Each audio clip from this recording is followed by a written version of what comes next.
The principal called me again, and for the third time this week, she sounded like she was on the verge of a literal breakdown. "Mrs. Miller," she sighed, "Leo isn't just disruptive anymore. He's running an unauthorized empire from the back of the cafeteria. I drove down there, my head spinning.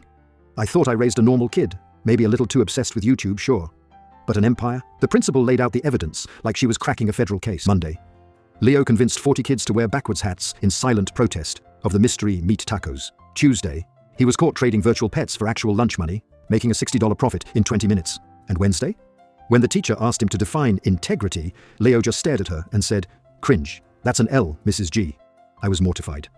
That night, I went full detective. I waited until he was asleep and checked his iPad. It wasn't just games. It was spreadsheet. There was a group chat titled The Syndicate. The last message from Leo said, "Phase 4 starts at noon. Don't be a bot." The next day, I didn't go to work. I hid behind the bleachers during lunch. I saw Leo standing on a bench, surrounded by a dozen kids. He wasn't fighting. He wasn't bullying. He was coaching. "Eyes on me!" he shouted. "If we don't hit the synchronized griddy when the bell rings, the whole vibe is cooked. Do you want to be non-player characters your whole lives?" I stepped out from behind the bleachers. "Leo, what on earth is happening?" The whole group went silent. Leo didn't even look guilty. He just looked disappointed. "Mom," he said, shaking his head slowly, "you just ruined the biggest flash mob of the semester. Literally zero aura right now." I tried to explain why he was in trouble, talking about rules and school spirit, but he just pulled out his phone, started recording, and whispered, "Chat, look at this boomer energy. I've never felt more old in my entire life."